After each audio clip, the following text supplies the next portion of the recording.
présidente. Madame la présidente, Madame la ministre, Monsieur le président de la Commission des affaires économiques, Mesdames, Messieurs les rapporteurs, mes chers collègues, nous sommes réunis cet après-midi pour examiner la proposition de loi déposée et adoptée par le Sénat relative à la lutte contre les incendies. Ce texte a fait l'objet d'un consensus remarquable, puisqu'il a été voté à l'unanimité par nos collègues sénateurs il y a tout juste un mois. Renforcer les moyens dont disposent les soldats du feu pour accomplir leur mission suscite une approbation unanime et légitime.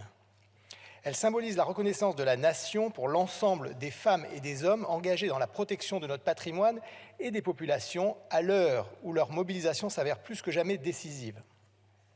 Les terribles feux de forêt que notre pays a connus l'été dernier n'en sont hélas qu'une illustration parmi d'autres, ou encore aujourd'hui même dans les Pyrénées-Orientales. Cet esprit transpartisan a aussi guidé nos travaux lors de l'examen du texte en commission. S'agissant du titre 7, dont je suis le rapporteur au nom de la commission des lois, nous avons renforcé la portée de certains articles. Je pense par exemple à l'exonération totale de la taxe sur les carburants pour l'ensemble des véhicules des SDIS prévue par l'article 32, soit une économie concrète de plusieurs dizaines de millions d'euros en leur faveur. Nous avons aussi adopté à l'initiative de nos collègues Julien Rancoul, Julien Bayou et Didier Lemaire des mesures complémentaires afin de valoriser, sous différentes formes, l'engagement des sapeurs-pompiers volontaires et professionnels. Dans ce contexte, c'est véritablement avec stupéfaction que j'ai découvert les amendements déposés par le gouvernement vendredi dernier. 2 amendements de suppression ont ainsi été déposés aux articles 32 et 33, alors même que le gouvernement n'en avait pourtant déposé aucun sur ces 2 articles, ni lors des débats au Sénat, ni lors de l'examen en commission la semaine dernière. Ces amendements balayent d'un revers de main les travaux parlementaires dont sont issues ces dispositions, qu'il s'agisse du rapport de nos collègues sénateurs remis en août dernier ou des préconisations que j'ai pu moi-même formuler dans le cadre de l'avis budgétaire sur le programme Sécurité civile lors de la loi de finances 2023. Il brise malheureusement le consensus qui a su unir la plupart des groupes politiques représentés au Sénat et à l'Assemblée sur ces sujets. Il témoigne surtout, malheureusement, d'une méthode froide et technocratique qui méprise le Parlement, malgré les échecs politiques successifs que rencontre cette stratégie gouvernementale depuis le début de la législature.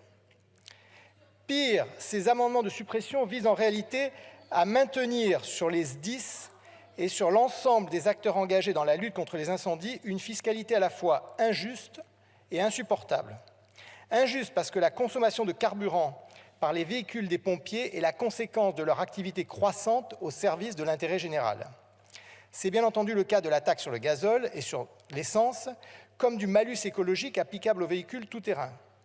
Comment en effet accepter que l'État engrange des recettes fiscales sur le dos des SDIS à mesure que les hectares de végétation brûlent et que le besoin en carburant de leurs véhicules augmente corrélativement. Cette pression fiscale est aussi insupportable parce qu'elle représente des dizaines de millions d'euros annuels qui pénalisent lourdement nos services d'incendie de secours, entravant leur marge de manœuvre et mettant en péril l'efficacité de leur action. Nous aurons bien sûr des débats approfondis sur ces articles lors de l'examen de ces amendements, y compris sur l'article 34 relatif à la réduction des cotisations patronales, pour lequel un meilleur encadrement du dispositif est sans doute envisageable. Mes chers collègues, l'ensemble des sapeurs-pompiers volontaires et professionnels nous regardent. Ils risquent chaque jour leur vie pour protéger la nôtre. Notre devoir est de les soutenir en utilisant tous les leviers à la disposition du législateur afin de les aider à remplir leur rôle. Le poète Pierre Reverdy a écrit qu'il n'existe pas d'amour, mais simplement des preuves d'amour. Alors avec ce texte, nous avons enfin l'occasion concrète de montrer l'attachement que porte la représentation nationale dans ces 2 chambres, dans toute sa diversité, à celles et à ceux dont l'engagement quotidien mérite un soutien plus que jamais total et sincère. Je vous remercie.